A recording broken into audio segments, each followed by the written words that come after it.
चलो let us start. Have your pen and paper with you. अब देखो आपने जो नोट्स बनाए हैं वो ये सब पॉइंट्स इंक्लूड कर रहे हैं क्या?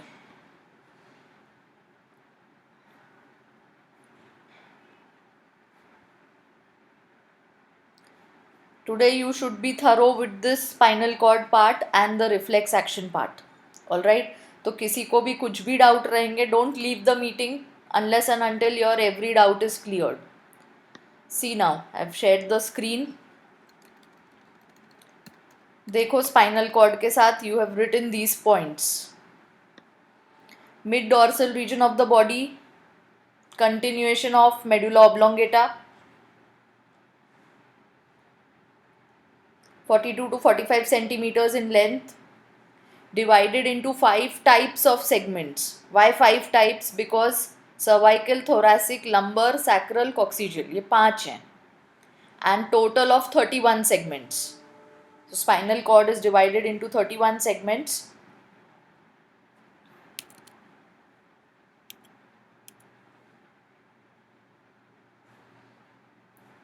Spinal nerve formula will be this: C8, T12, L5, S5, CO1. This is not to be confused with your vertebral formula. It will have cervical and lumbar swellings present. Cervical और lumbar region में ये थोड़ा सा thick रहेगा spinal cord.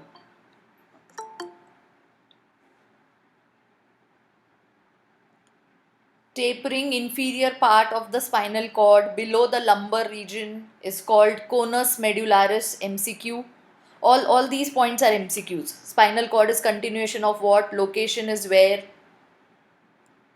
Length कितना है? कितने segments में divide होता है? How many types of segments are there? What is the spinal nerve formula? Which swellings are present? Cervical and lumbar swellings. Tapering inferior part is conus medullaris. Thread-like extension below the conus medullaris is phylum terminale, which is made up of only the pia mater. Done all of you with writing this? Abhi likho beta. Don't leave it backlog. Each point on this slide is an MCQ.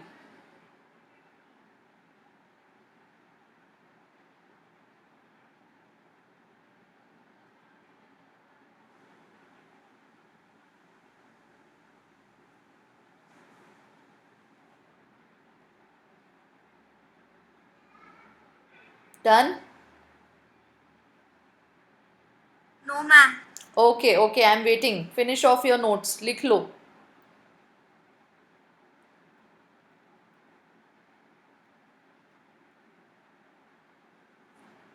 Ma'am recording करताय का?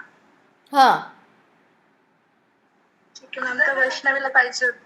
ती attend नाही करू शकत आहे आता. Okay चलेगा.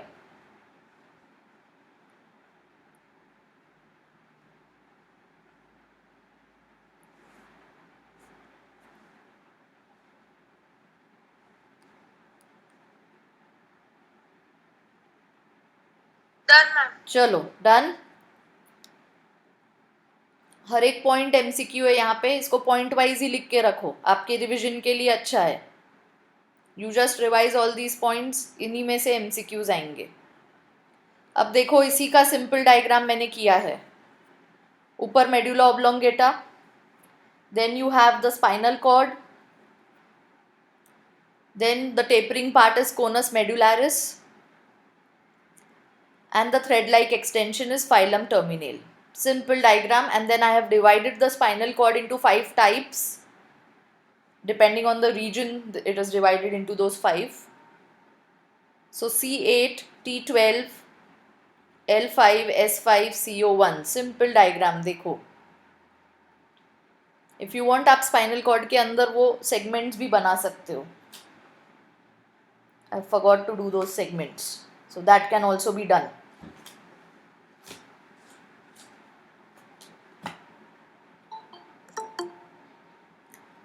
ठीक है. इसके अंदर चाहिए तो ऐसे सेगमेंट्स 8 सेगमेंट्स यहाँ पे बना सकते हो, 12 यहाँ पे बना सकते हो. And then you can also write neck region, chest region, abdominal, hip region, and then the coccygean, the caudal region. So ये डायग्राम में आपके वो सारे MCQs हो जाते हैं.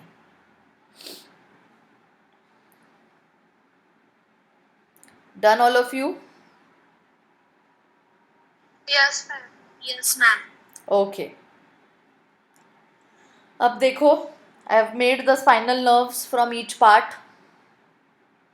So spinal nerves, they emerge from the lateral side of the spinal cord, both from the right side and the left side. Right side and left side. And this portion where a lot many spinal nerves are seen along with this central phylum terminale, it resembles the horse tail and therefore it is called cauda equina.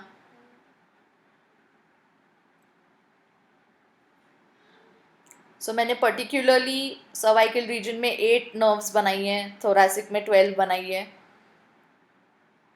lumbar में 5, sacral में 5 and then coccygeal. So these will be my spinal nerves. Now spinal cord का or location wise it is located inside the vertebral canal which is also called neural canal. It is also called spinal cavity. लिखो ये आप मेरे साथ. Mid dorsal reason तो है, continuation of medulla oblongata तो है, बट डॉर्सल रीजन में it is located inside the vertebral canal. Vertebral canal ये वर्टिब्रा के एंटीरियर साइड पे रहता है कि पोस्टीरियर साइड पे रहता है? चलो एक वर्टिब्री पे, हाँ पोस्टीरियर. सामने से सेंट्रम रहता है या बॉडी ऑफ द वर्टिब्री रहता है और पीछे वर्टिब्रल कनाल रहता है हर एक वर्टिब्री पे. That is how they form one central canal, one long canal जिसके थ्रू स्पाइनल कॉर्ड पास होता है. meninges are present between the bony vertebrae and the spinal cord. From outer to inner होगा epidural space, मतलब पहले bone होगा, फिर epidural space, फिर dura mater, उसके नीचे subdural space, फिर arachnoid matter, arachnoid के नीचे subarachnoid space, and then pia mater will be, which will be strictly adherent to the spinal cord. So if you want epidural space के ऊपर bone लिख लो और पाया मैटर के नीचे स्पाइनल कॉर्ड लिख लो. सो बोन टू स्पाइनल कॉर्ड के बीच में ये जो पूरा प्रोटेक्शन है, दिस इज द मेनिंजेस. लिख लो आप यहाँ पे बोन. बोन के बाद स्टार्ट करो epidural space, dura mater, subdural space, arachnoid mater, sub arachnoid space, pia mater and then the spinal cord.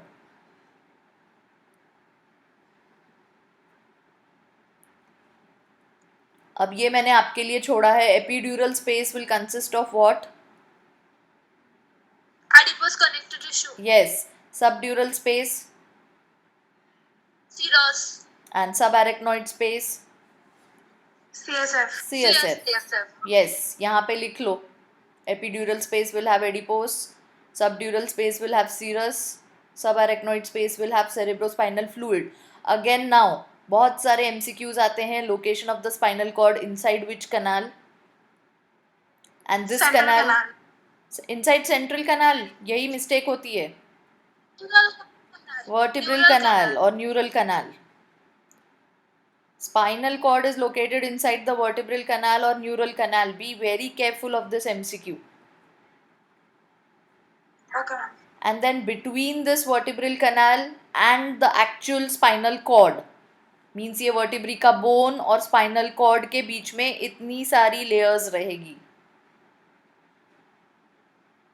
Epidural space is the space which is absent where? Cerebral. Sorry. Cranial meninges. Epidural space is the space which is absent in cranial meninges. It is present in spinal meninges.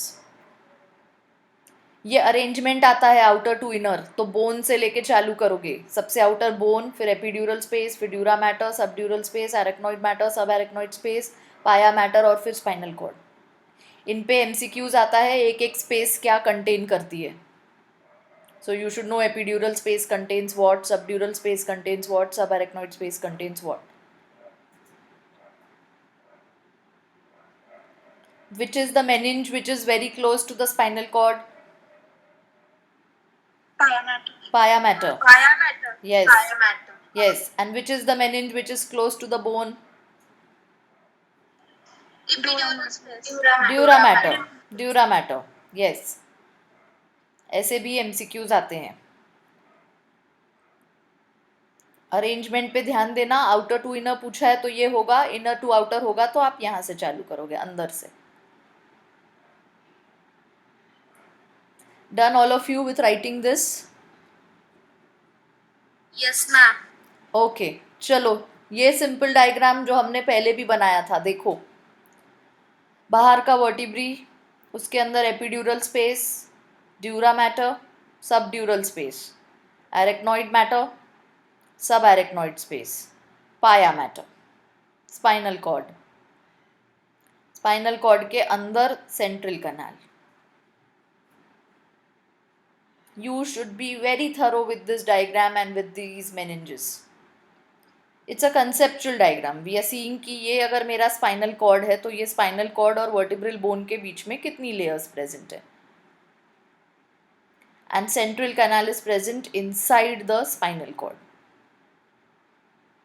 तो ये जो मेरा कनाल है, ये जो मेरा कनाल है जहाँ पे ये मेरी meninges और मेरा spinal cord present है, ये कौन सा कनाल है?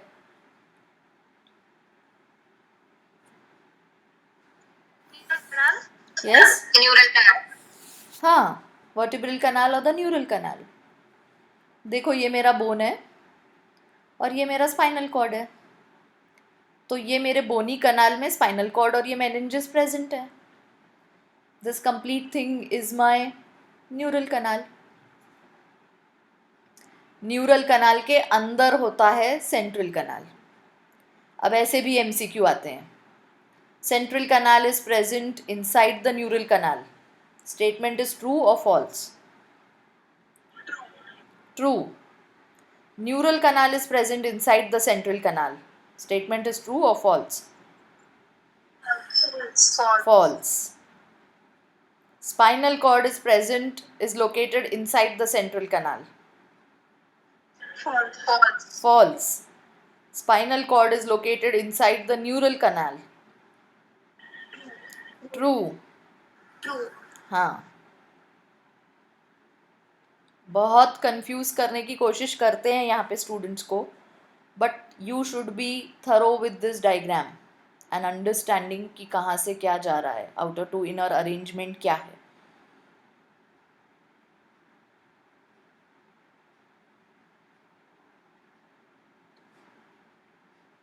Neural canal is a cavity present in the central canal. True or false?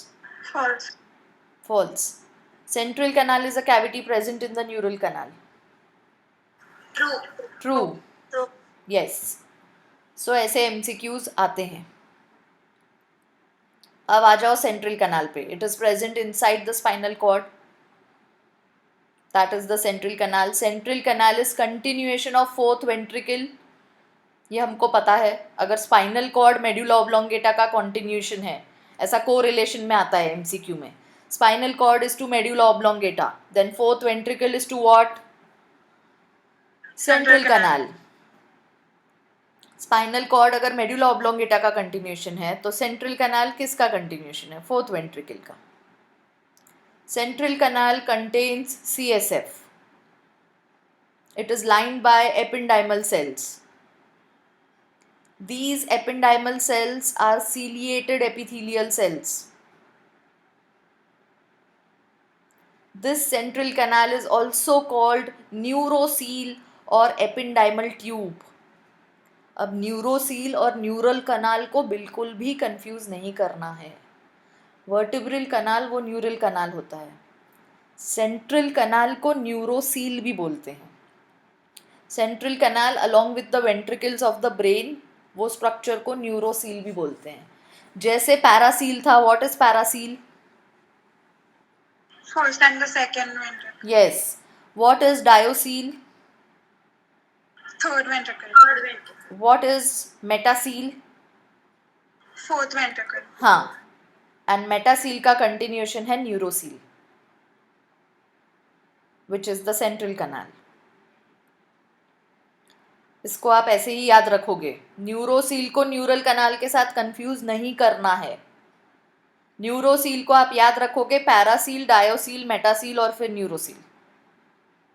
वो सीक्वेंस में याद रखोगे तो आपको हमेशा याद रहेगा कि न्यूरोसील मतलब सेंट्रल कनाल है. Remember it with the seal seal seal, सारी वेंट्रिकल्स के साथ continuation.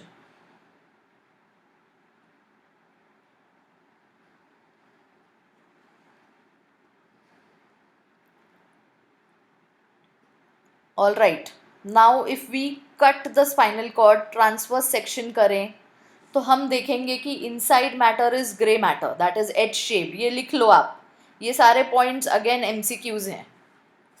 Inside is grey matter which is H shaped. Central canal is present in the center of grey matter. MCQ.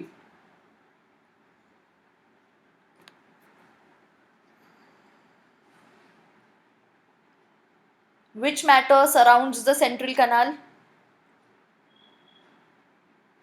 Grey matter. Grey matter. Grey.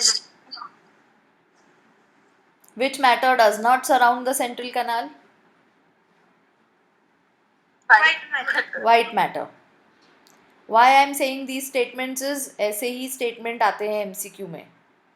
So you don't have to miss the word does not. हम क्या सोचते हैं कि central कनाल आया है और matter पूछा है तो ग्रे मैटर मार्क कर दो. No, you have to read what is being asked.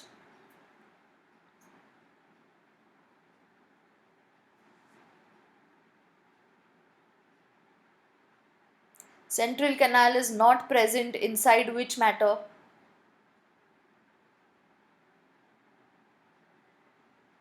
Central canal is present in center of gray matter. मैंने क्या पूछा? Is not present in which matter? White matter. हाँ.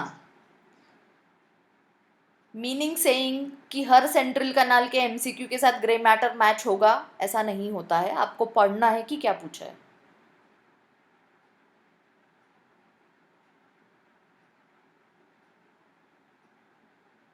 Then you have 6 horns in the grey matter. कौन से 6 horns होंगे? 2 2 2. What does that 2 2 2 stand for? 2 dorsal, 2 ventral, 2 lateral. Yes, 2 dorsal, 2 ventral, 2 lateral. Outside matter is white matter. It will be divided into 6 funiculus. Again 2 2 2, 2 dorsal, 2 ventral, 2 lateral.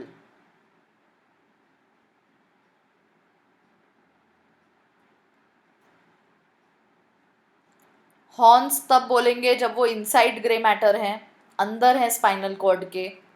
जब ये बाहर extend करते हैं in the subarachnoid space, it will be the white matter, तब उसको roots बोलेंगे.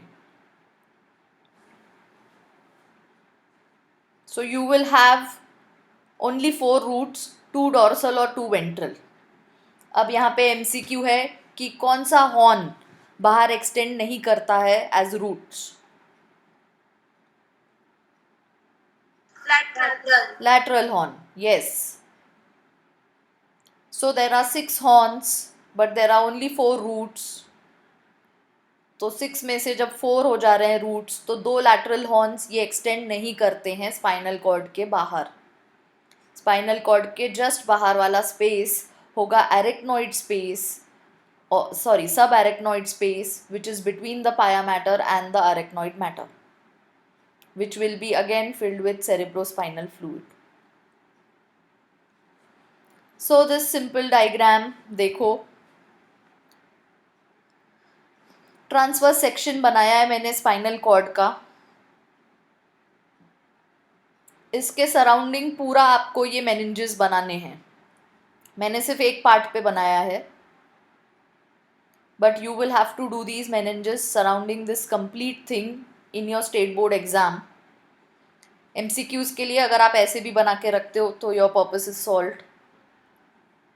State board exam में जब transverse section of spinal cord ये आता है डायग्राम बनाने के लिए, तो आपको ये मेनिंजेस पूरा थ्रू आउट दिस सर्कल बनाने पड़ेंगे विद देयर लेबलिंग्स। तो ये पाया matter, sub arachnoid space, arachnoid mater, sub dural space, dura mater, epidural space, और ये वर्टिब्रा। ये H shaped grey matter, simple diagram, H letter लिख लेंगे और फिर यहाँ से ये दो लैटरल हॉर्न्स निकालेंगे। ये डॉर्सल हॉर्न, ये दोनों, ये लैटरल हॉर्न्स और ये ventral horns. This is the anterior fissure, ये थोड़ा डीप रहेगा। This is the posterior fissure, ये थोड़ा शैलो रहेगा। All these labelings they serve your purpose of transverse section of spinal cord, बीच में सेंट्रल कनाल। सो ये ग्रे मैटर हो गया, एच शेप्ड और बटरफ्लाई शेप्ड, और ये वाइट मैटर हो गया। ये मेरा स्पाइनल कॉर्ड है, तो जस्ट स्पाइनल कॉर्ड को सराउंडिंग मेरा पाया मैटर है। देखो, अब अगर यहाँ से रूट निकलेगा तो सबसे पहले कौन सी स्पेस में आएगा?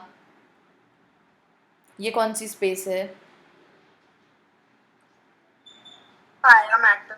हाँ, पाया मैटर के बाहर, सब एरेक्नोइड स्पेस में। ठीक है, रूट्स निकलेंगे यहाँ से, तो सब एरेक्नोइड स्पेस, सब ड्यूरल स्पेस यहाँ से निकलेंगे, और एपीड्यूरल स्पेस में ये कंबाइन होते हैं। Because before leaving the vertebral canal, यहाँ से बाहर जाने के पहले स्पाइनल नर्व एक बन के निकलती है, तो फ्यूजन होगा दोनों रूट्स का ये वाले स्पेस में before it leaves this bony canal. So this is my second diagram, which is showing you the two dorsal horns, two lateral horns, two ventral horns, showing total 6 horns. Simple diagram. And this white matter, it is divided into 1, 2, 3, 4 and 5, 6. 2 dorsal, 2 lateral and 2 ventral funiculi. So 6 horns, 6 funiculi, but 4 roots. MCQ mark करना पड़ता है, number of horns, number of funiculi, number of roots in the transverse section of spinal cord. ये चीज़ जिसको नहीं समझ रही है अभी पूछो। 6 horns, 6 funiculi, but 4 roots, 2 dorsal root और 2 वेंट्रल रूट। अब ये जो मेरा डॉर्सल फनिक्यूलाई है 1 और 2, ये ऊपर लेके जाएगा सेंसेशन, तो ये रहेंगे मेरे असेंडिंग ट्रैक्ट, असेंडिंग, ऊपर जाने वाले। तो डॉर्सल के साथ आप लिखोगे असेंडिंग, और लैटरल और वेंट्रल फनिक्यूलाई के साथ आप लिखोगे डिसेंडिंग। ये ब्रेन से वापस जब आते हैं मोटर न्यूरॉन्स, तो ये या तो लैटरल फनिक्यूलाई में आते हैं या वेंट्रल में आते हैं। सो सेंसरी जो जाने वाले हैं, ये असेंडिंग जो है ये डॉर्सल फनिक्यूलाई है, और मोटर जो आने वाले हैं ये लैटरल और वेंट्रल फनिक्यूलाई है। यहीं पे आप लिख लो, लैटरल के साथ ब्रैकेट डाल के लिखो मोटर या डिसेंडिंग, वेंट्रल के साथ लिखो डिसेंडिंग, और डॉर्सल के साथ लिखो ascending tract to the brain. Again an MCQ। Ma'am lateral के साथ पे डिसेंडिंग ना? हाँ, जो आने वाले रहेंगे वो लैटरल और वेंट्रल साइड्स से आएंगे, जो जाने वाले रहेंगे ब्रेन को वो डॉर्सल साइड से जाएंगे।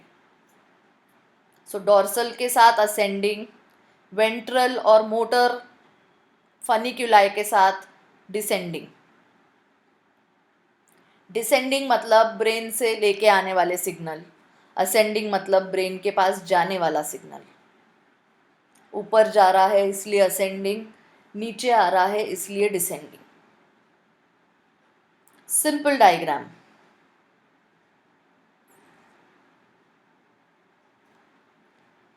चलो, नाउ माय नेक्स्ट डायग्राम। ये जो डॉर्सल हॉर्न्स हैं ये बाहर निकलेंगे तो डॉर्सल रूट बनेगा। ये डॉर्सल हॉर्न है, बाहर निकलेगा तो डॉर्सल रूट। वेंट्रल हॉर्न है, बाहर निकलेगा तो वेंट्रल रूट।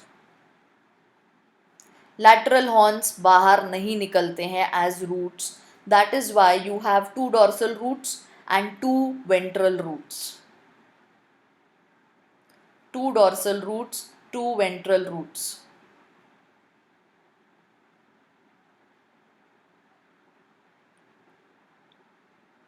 ये सिंपल डायग्राम अब कंप्लीट करता है आपके transverse section of spinal cord के डायग्राम को. मैंने अभी तक आपको पार्ट्स में दिखाया था. पहले हॉर्न्स दिखाए, फिर फनिक्यूलाई दिखाए, अब मैं रूट्स दिखा रही हूँ. पर मैं ये पूरी लेबलिंग यहाँ पे कर सकती हूँ of the horns, of the funiculi, of the roots. Just to avoid confusion मैंने पार्ट में दिखाया आपको वो. Now dorsal root is always going to be what in nature? Sensory. Ventral root is going to be motor. तो आप यहाँ पे लिखो sensory, यहाँ पे लिखो motor. और जब ये यहाँ पे ये combine कर रहे हैं epidural space में, just before leaving from the intervertebral foramen, it makes a mixed nerve. One is sensory, one is motor. दोनों यहाँ पे मिल जाएंगे तो स्पाइनल नर्व हो जाएगी एक मिक्स्ड नर्व. यहाँ से सेंसरी, यहाँ से मोटर जब मिक्स हो जाएंगे तो स्पाइनल नर्व हो जाएगी मेरी mixed nerve.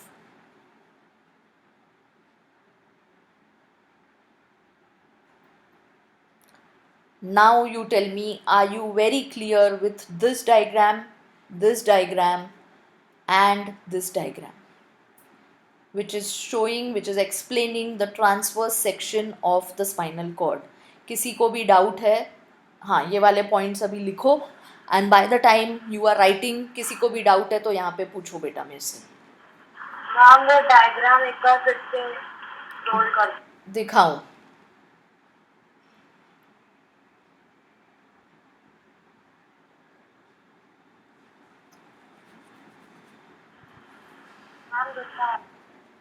Yes? The second. This one. Yes.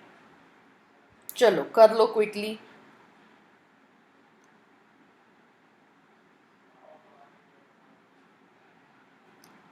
Ma'am अभी आपने जो पॉइंट दिखाए थे डॉर्सल. हाँ दिखा रही हूँ बेटा, दिखा रही हूँ.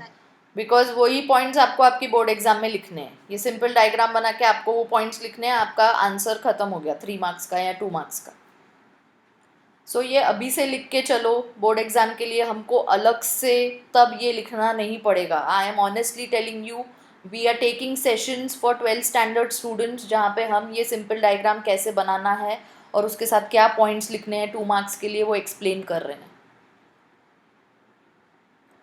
Y I am doing this with you over here only because अगर ये मैटर आपके पास रेडी रहेगा तो हमको बोर्ड एग्जाम के लिए सिर्फ उसको रिवाइज करना पड़ेगा. And it's easy for you to understand also. चलो, डॉर्सल या पोस्टीरियर रूट बोलेंगे वो सेंसरी रहेगा या एफरेंट रहेगा. वेंट्रल या एंटीरियर रूट बोलेंगे वो मोटर रहेगा या इफरेंट रहेगा. एंटीरियर फिशर डीप रहेगा, पोस्टीरियर फिशर शैलो रहेगा. ये सारे पॉइंट्स आपके एमसीक्यूज भी हैं. ये सारे पॉइंट्स आपको लिखने रहेंगे आपका ट्रांसवर्स सेक्शन एक्सप्लेन करने के लिए. Dorsal and ventral root of each side merge to form one spinal nerve before leaving the intervertebral foramen. That means bone के अंदर ही हो रहा है ये फ्यूजन. एपिड्यूरल स्पेस में ये फ्यूज हो जाएंगे because just above the just outer to the epidural space is what? bone. हाँ, bone. अगर मैं बोल रही हूँ कि just leaving from the bone this is going to fuse, तो ये एपिड्यूरल स्पेस में फ्यूजन हो जाएगा. 31 pairs of mixed spinal nerves मिलेंगे आपको. जब ये पेयर है that means I can say 31 spinal nerves are present on the right side, 31 spinal nerves are present on the left side. MCQ. Spinal nerves present in the left side of the body are, students mark करते हैं 31 pairs. Is that correct? No, no. नहीं. जब हम 31 pairs बोल रहे हैं we mean it from both the sides, left side as well as the right side. When I'm saying only left side, it will be only 31, not 31 pairs. When I'm saying only right side, it will be only 31, not 31 pairs. MCQ over here. This you have written, this you have written. Okay. Yes. Now come to this part. Now each spinal nerve, after it leaves the intervertebral foramen, it is going to divide into 3 parts. देखो, spinal nerve after it leaves from the intervertebral foramen, ये जो diagram मैंने ये side से बनाया है, same इसी side से भी बनेगा, सेम ये साइड से भी बनेगा. So you can as well continue it from this side. It's going to divide into 3 branches. One is going to be ramus dorsalis, 2 is going to be ramus ventralis, 3 is going to be ramus communicans.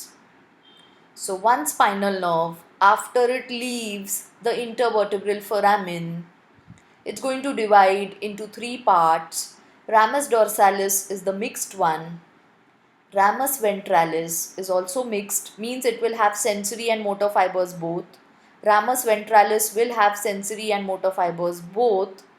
And ramus communicans will be only motor. Important MCQ, spinal nerve कितने branches में divide करता है after leaving the intervertebral foramen? 3. Out of the 3, how many are mixed? बोलो. 2. Which 2 are mixed? Which 2 are mixed? Ramus dorsalis, and ramus ventralis. Yes. Which one is motor? Ramus communicans. Dorsal will carry and bring all the sensation from back side of the body, dorsal side of the body.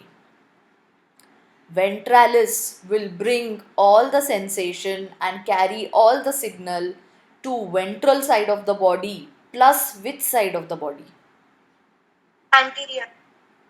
Ventral is anterior. Anterior के साथ कौन सा side? Lateral. Lateral. Yes. देखो, जो हमारा lateral horn था उसने lateral root भी नहीं बनाया था. अब जो हमारे ब्रांचेस बन रहे हैं वो ramus dorsalis, ramus ventralis और ramus communicans हैं. बट अगर मेरे lateral side of the body पे कोई चींटी चल रही है तो उसका सेंसेशन भी ramus ventralis से आएगा. Dorsal, ramus dorsalis will be covering my complete posterior region, but ramus ventralis will be covering my anterior region and my lateral sides.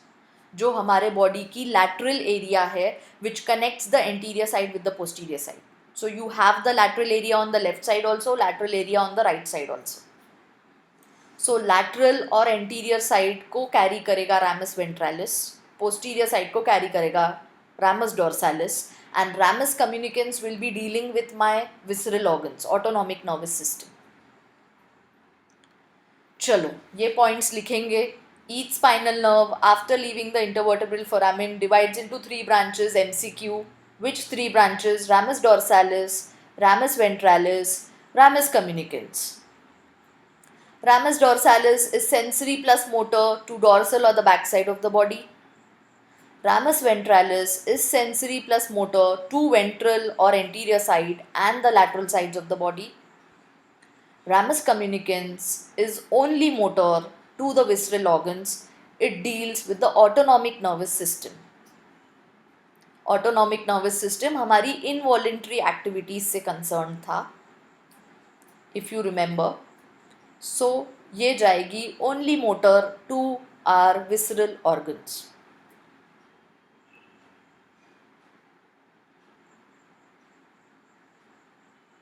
Now total branches of spinal nerves will be 31 into 2 into 3. ये calculation जिसको नहीं समझ रहा है वो अभी पूछे मेरे से. कैसे 31 into 2 into 3?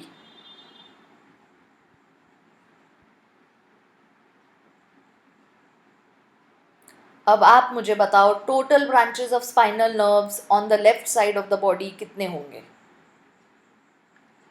31. 31. बेटा मैंने टोटल Nine- स्पाइनल नर्व्स नहीं पूछी है, total branches of spinal nerve पूछा है on the left side of the body.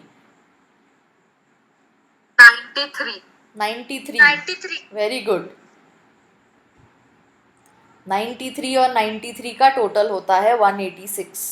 186. हाँ, ऐसा कंसेप्चुअली पढ़ना है आपको. मैम कैसे? 31 लेफ्ट साइड से निकल रही है निकिता. ओके. हाँ मैम. और हर एक की 3 ब्रांचेस हैं, ramus dorsalis, ramus ventralis, ramus communicans. तो 31 इंटू 3 करो, कितना होगा? मैम 93. 31 इंटू 3 93.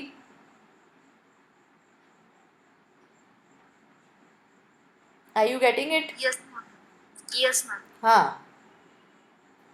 तो अगर मैं स्पाइनल नर्व्स की ब्रांचेस पूछूं left side of the body पे तो 93 होगी, 31 इंटू 3. और राइट साइड पे पूछूं तो फिर से 31 इंटू 3 होगी.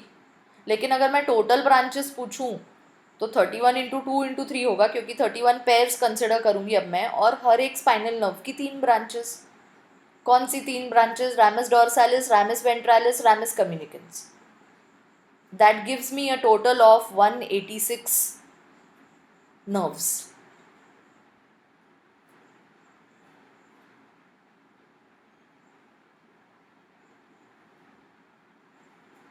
ओके. इससे ज़्यादा डिफ़िकल्ट कैलकुलेशन आपको है नहीं, बट अगर हम और कैलकुलेट करना चाहें कि इसमें से 186 में से मिक्स्ड कितने रहेंगे और मोटर कितने रहेंगे, तो वो भी कैलकुलेट होता है. ramus dorsalis और ramus ventralis को सेपरेट करो और ramus communicans वो मोटर रहेंगे और वो दोनों मिक्स्ड रहेंगे. But let it be, you don't have those calculations. I am just telling you कि हम कर सकते हैं कैलकुलेट इसमें से. आर यू गेटिंग मी?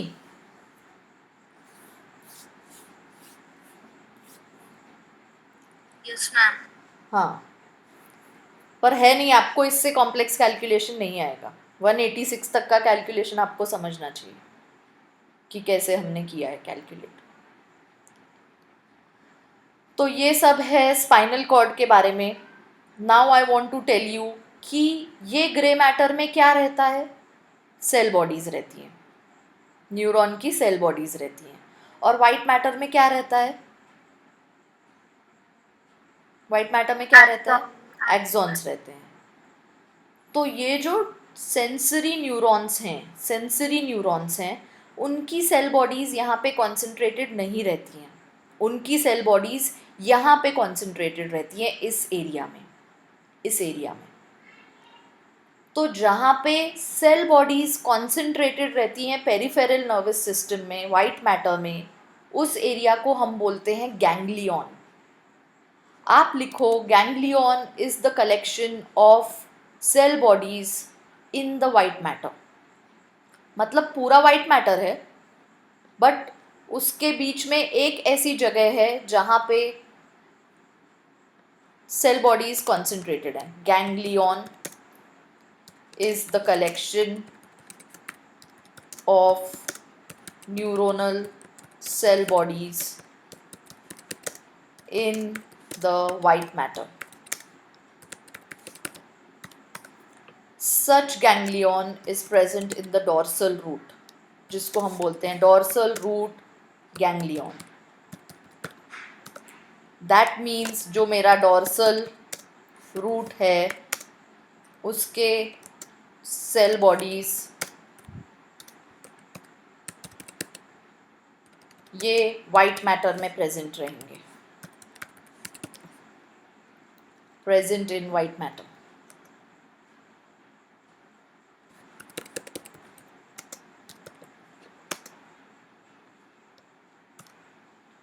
मेरा डॉर्सल रूट जो है वो मेरे सेंसरी न्यूरॉन्स को कैरी करता है. So I also add sensory over here. Dorsal root is always sensory. लेकिन जो मेरा वेंट्रल है, जो मेरे मोटर न्यूरॉन्स हैं, उनकी सेल बॉडीज़ अंदर ही रहेगी. Cell bodies in gray matter. My third type of neurons over here will be association neuron, जिसको इंटरन्यूरॉन भी बोलते हैं. हमने ये स्ट्रक्चर देखे हैं, अभी फिर से बताऊंगी. उसी को एडजस्टर न्यूरॉन भी बोलते हैं. इसकी भी सेल बॉडीज अंदर ही रहेगी in grey matter. MCQ again. Out of the 3 neurons which form our reflex arc, एक सेंसरी न्यूरॉन, एसोसिएशन न्यूरॉन और फिर मोटर न्यूरॉन, किसकी सेल बॉडीज ग्रे मैटर में लोकेटेड नहीं है? It is the sensory neurons. Sensory neurons की cell bodies बाहर के वाइट मैटर में लोकेटेड रहेगी, and that collection of neuronal cell bodies in the white matter is called ganglion. That collection of cell bodies in the white matter is called ganglion. ये वाले points लिखो.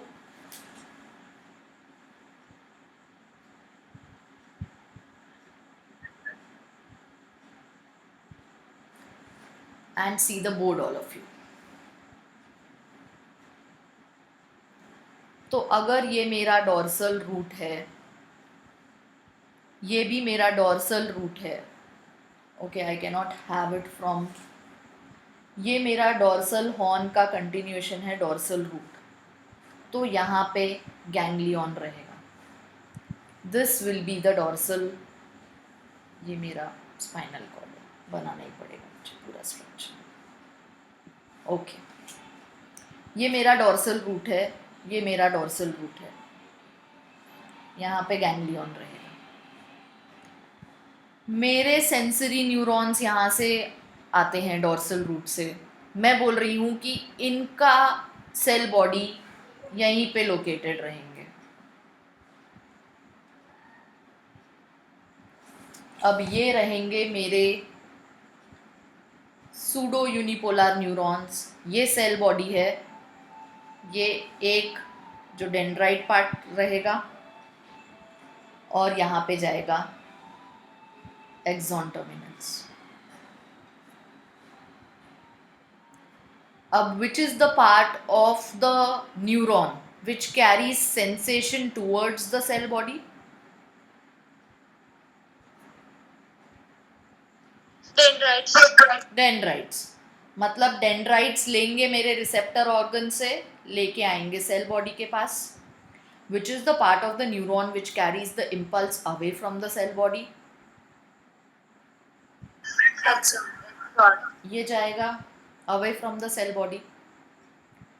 अब आ जाओ, ये मेरा न्यूरॉन है, यहाँ पे सेल बॉडी है गैंग्लियन में.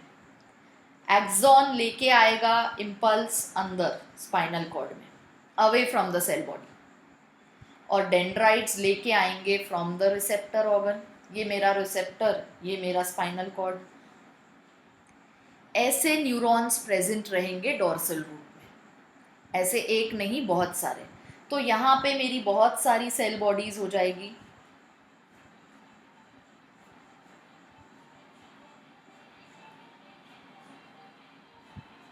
This area where my cell bodies are concentrated is called dorsal root ganglion.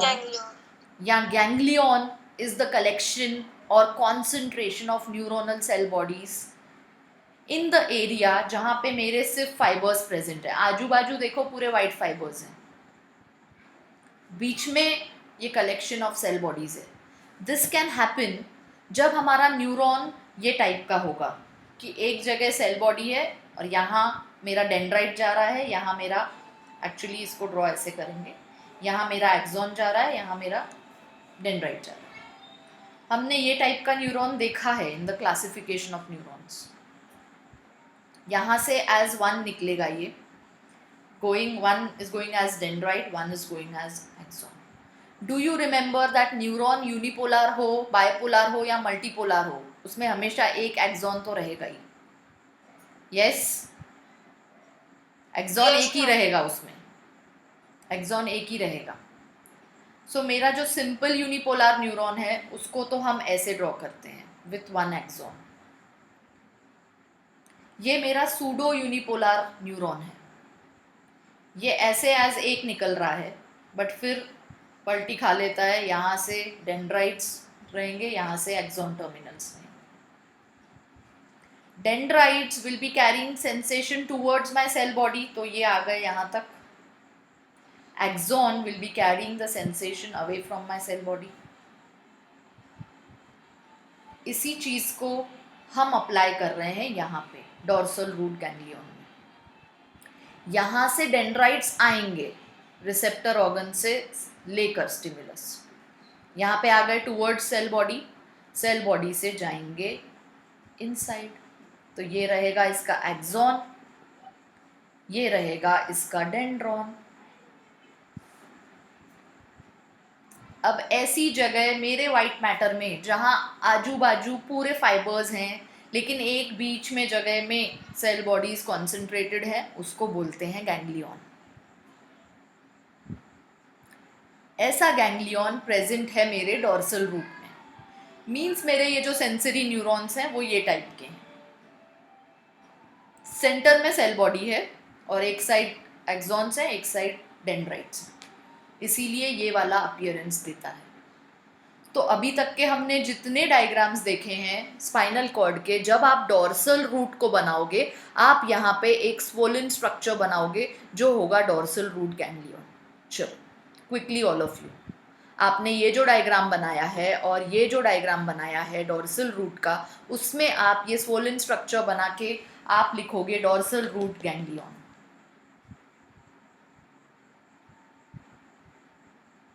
And you are going to write these points.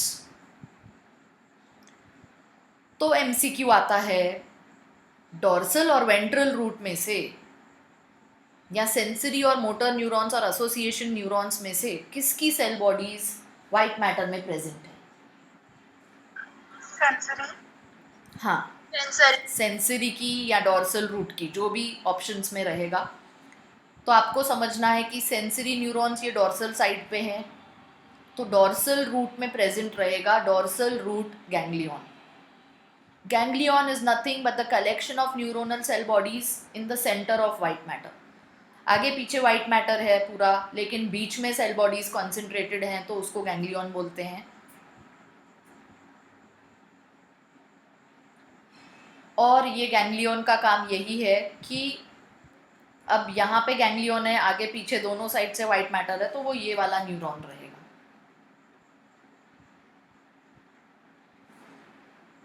So this is what you have to understand about the dorsal root ganglion. Now let us come to reflex action. Sudden, involuntary, unconscious, without any thought जो action हो जाता है, actually action होने के बाद हम realise करते हैं कि बॉडी ने ये एक्शन किया था, that kind of an action is called reflex action. ये पूरे पॉइंट्स लिख लो, sudden, involuntary, unconscious, without thought, action, spontaneous.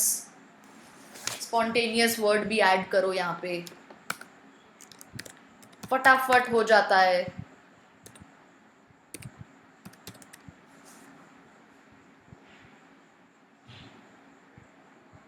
हम कॉन्शियसली कुछ नहीं सोचते हैं, अनकॉन्शियसली हो जाता है, मतलब ब्रेन इन्वॉल्व नहीं है। ऐसे रिफ्लेक्स एक्शंस जो फटाफट हो जाते हैं उसमें ब्रेन इन्वॉल्व नहीं रहता है, बिकॉज कॉन्शियस एफर्ट नहीं है, हम थॉट नहीं लगा रहे हैं।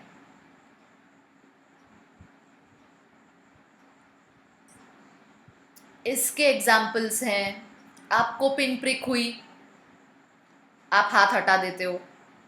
गरम चटका लगा, आप हाथ हटा देते हो। गरम पानी में हाथ गया, आप हाथ हटा दोगे।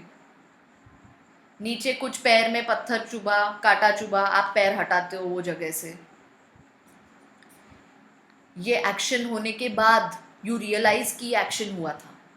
MCQ, you realize the action is done after the action is completed. Such type of action is reflex action. गरम लगता है तो हम सोचते नहीं हैं कि गरम है, हाथ हटाऊं कि नहीं हटाऊं, इमीडिएटली बॉडी खुद को डेंजर से निकाल लेती है। ऐसे एक्शंस होते हैं reflex actions. You are going to write all these examples with the reflex action. Pin prick वाला, हॉट वाला, कोई स्टोन वाला, कोई कांटे वाला। आंखों पे कुछ लाइट फोकस हुई तो अपने आप ब्लिंक कर देती हैं eyes.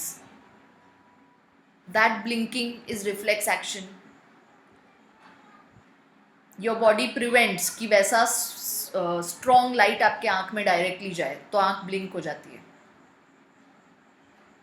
That blinking of the eye is reflex action.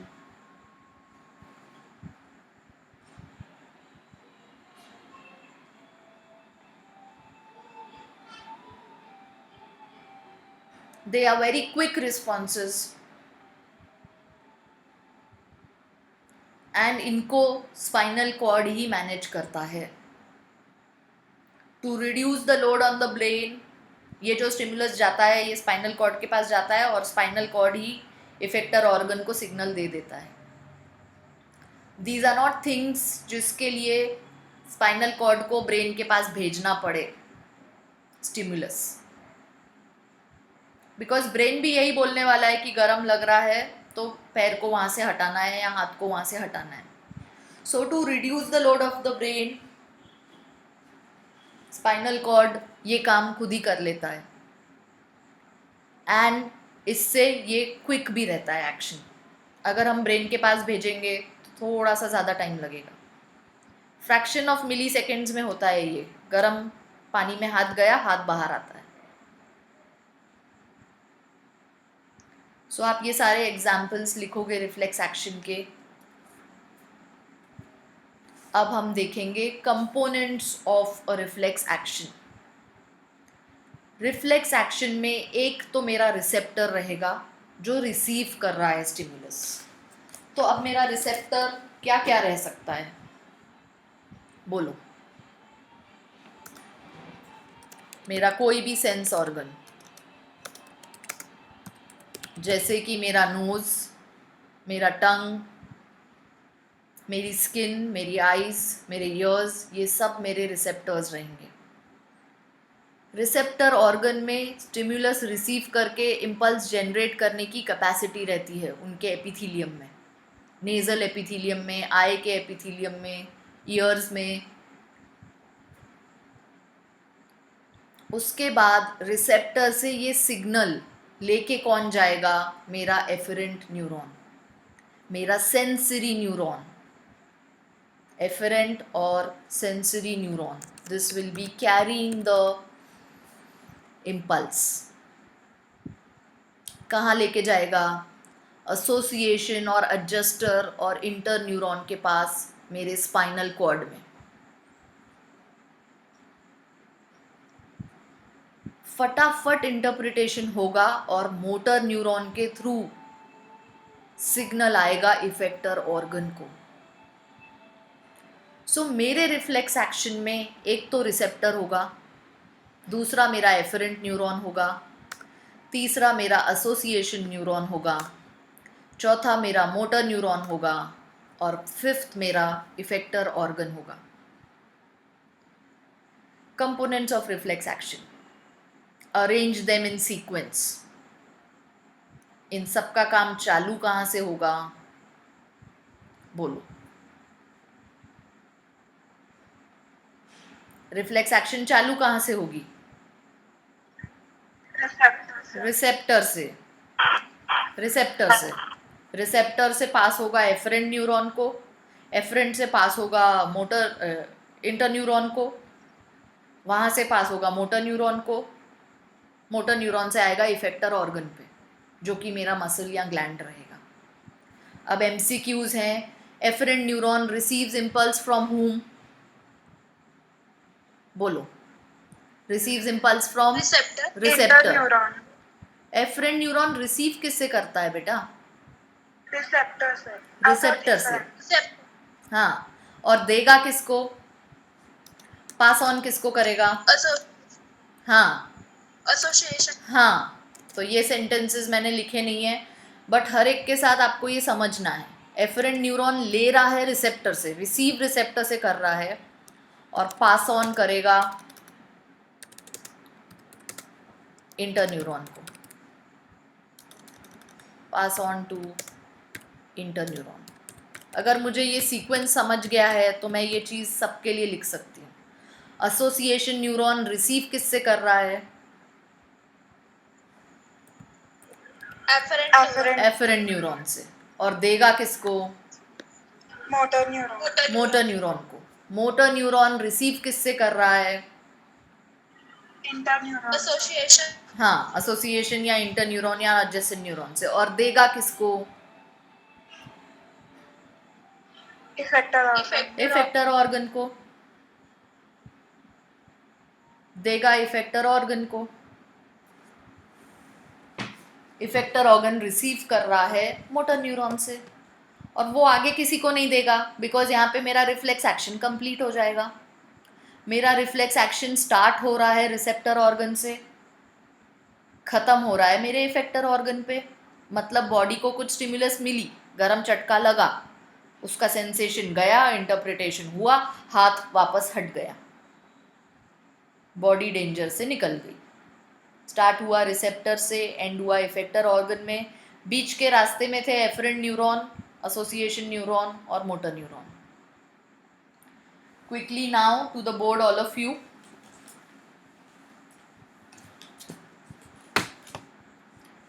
ये मेरा रिसेप्टर है, यहाँ से जाने वाला पाथ होगा सेंसरी।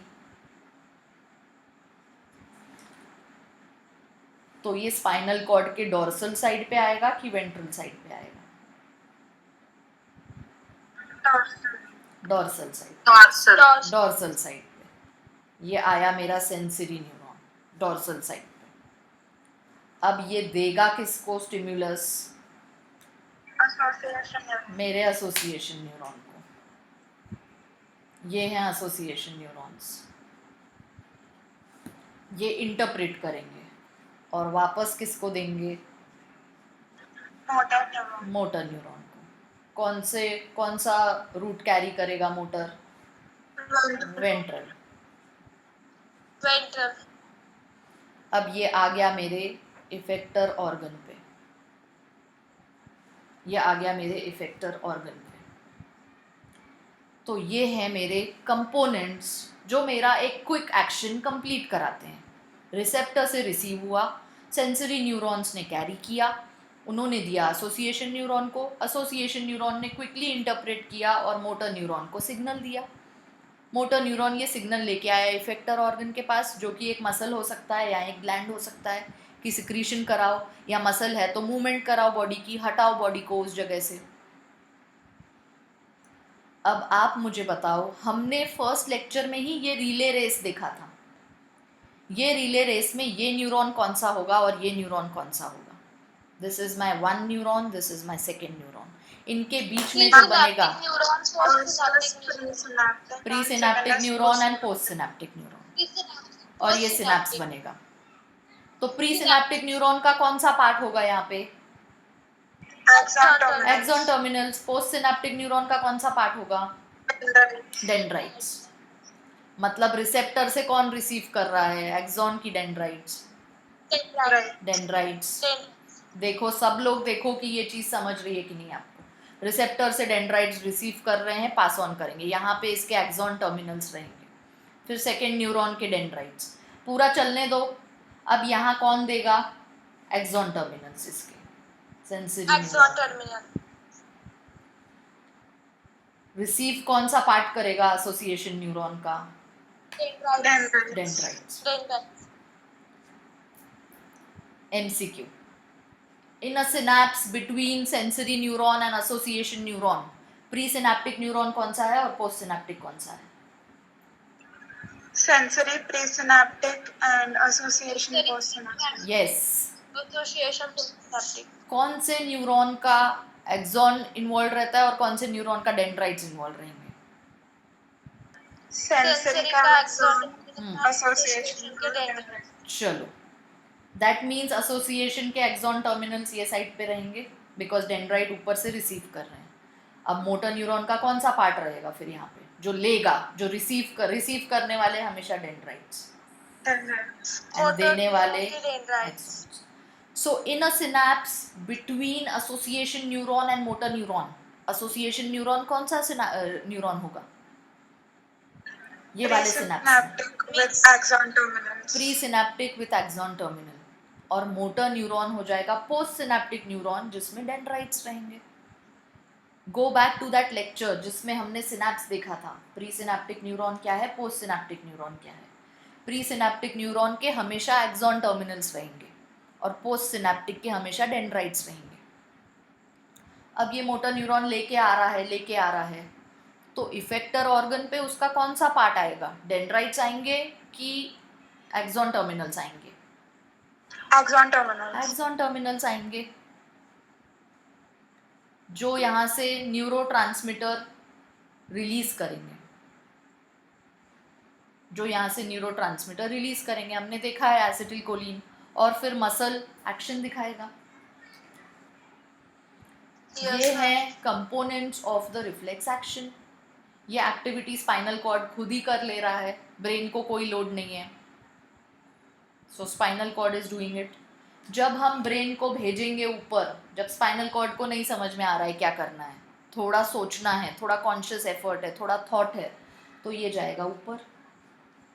ये ऊपर जाने वाले सेंसरी रहेंगे, असेंडिंग रहेंगे. Do you understand now? Correlate this with dorsal फनिक्यूलस.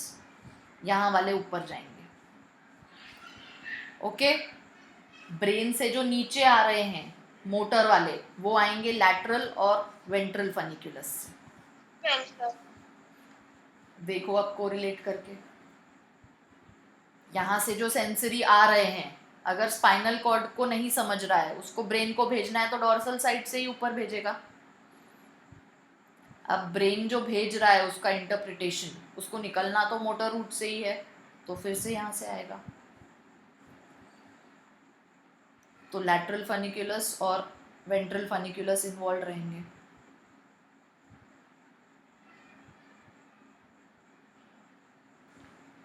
Just 5 more minutes and then we can end this lecture.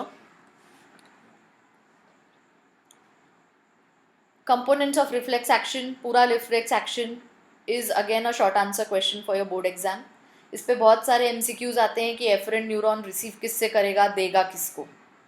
In a synapse between efferent and association neuron कौन सा presynaptic होगा, कौन सा postsynaptic होगा. In a synapse between association and motor neuron कौन सा presynaptic होगा, कौन सा postsynaptic होगा. So that you have to understand. ये वाले simple diagram से again.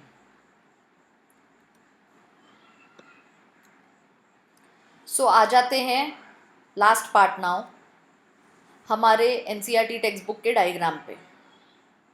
ये मेरा रिसेप्टर है, रिसीव हुआ स्टिमुलस. ये कैरी हुआ एफरेंट न्यूरॉन के थ्रू. देखो डॉर्सल रूट. ये डॉर्सल रूट के बाद यहाँ पे काम करेंगे ये inter neurons. Inter neurons will be the neurons जिनका लेंथ छोटा रहेगा. देखो बिकॉज इनके डेंड्राइट्स भी स्पाइनल कॉर्ड में है, इनके एक्सॉन्स भी स्पाइनल कॉर्ड में है. ये यहीं पे रहते हैं इंटर न्यूरॉन्स, यहाँ association neurons. Again an important MCQ. Yes, इसका तो बाहर से आ रहा है. इंटर न्यूरॉन्स अंदर ही रहेंगे, ये छोटे लेंथ के रहेंगे. इनको सिर्फ यहाँ से लेना है सेंसरी से और मोटर को देना है, अंदर के अंदर ही है. फिर ये मोटर न्यूरॉन्स. अब एक ये थाई बोन को और इसको पीछे मूव कराने के लिए ऊपर का मसल भी काम करेगा, नीचे का मसल भी काम करेगा. इसीलिए ये 2 मोटर रिस्पॉन्सेज हैं. देखो, तो एक स्टिमुलस के लिए ऐसा भी हो सकता है, एक स्टिमुलस के लिए हाथ और पैर दोनों मूव कराने हैं, तो मोटर न्यूरॉन पैर को भी जाएंगे और हाथ को भी जाएंगे. ऐसा भी हो सकता है किसी सिचुएशन में कि एक स्टिमुलस के लिए हमको हाथ और पैर दोनों मूव करने हैं, सो मोटर न्यूरॉन दोनों उस चीज़ के लिए जाएंगे. देखो, सो ये मेरा एक first component receptor. Second component मेरा इफरेंट पाथवे, थर्ड कंपोनेंट मेरा इंटरन्यूरॉन, फोर्थ कंपोनेंट मेरा मोटर न्यूरॉन और फिफ्थ कंपोनेंट मेरा effector organ. These will be the components of reflex action जो स्पाइनल कॉर्ड खुद ही कराता है.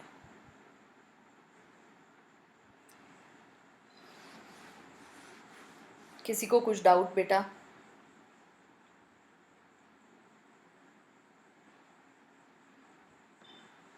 No ma'am.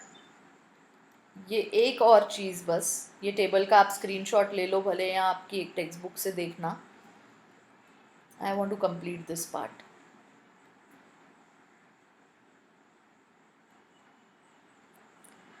रिसेप्टर जो रहेगा मतलब कि स्टिमुलाई रिसीव करने वाला, ये एक्सटर्नली रह सकता है. एक्सटर्नल में कौन से आएंगे? ईयर आएगा, आई आएगा, स्किन आएगा, मेरे टंग के टेस्ट बड्स आएंगे. ऑल योर सेंस ऑर्गन्स जो हमको पता है, eyes, nose, ears, skin. Alright, ये मेरे एक्सटर्नल रिसेप्टर्स रहेंगे. पर इंटरनल रिसेप्टर्स भी रहते हैं बॉडी में. Receive stimuli which come from with in the body. भूख लगती है तो ये इंटरनली जाता है. ओके, ये हंगर, थर्स्ट, पेन, ये सब इंटरनली जाते हैं बॉडी में, अंदर के अंदर. जब कुछ पेन होता है मसल्स में, जॉइंट्स में टेंशन फील होता है, ये अंदर के अंदर जाता है. ओके, बीपी अगर हमारा थोड़ा सा भी फ्लक्चुएट हो रहा है तो ये अंदर के अंदर बैरो रिसेप्टर्स ये मैसेज लेके जाते हैं. So receptors can be external which will receive external stimuli, इनको बोलेंगे exteroreceptors. Exteroreceptors. They can be interoreceptors which will receive the stimuli coming from inside the body. Simple है, आपको याद रखना है कि जब भूख लगती है, जब पानी प्यास लगती है, तो ये अंदर से, बाहर से नहीं आता है स्टिमुलस, ये अंदर से आता है विद इन द बॉडी. जब जॉइंट्स में, मसल्स में पेन होता है तो ये स्किन के बाहर एक्सटर्नल सरफेस पे हमको कुछ फील नहीं होता है, ये अंदर से फील होता है. So receptors, they can be external which will receive stimuli from external environment. They can be internal which will receive stimuli from within the body.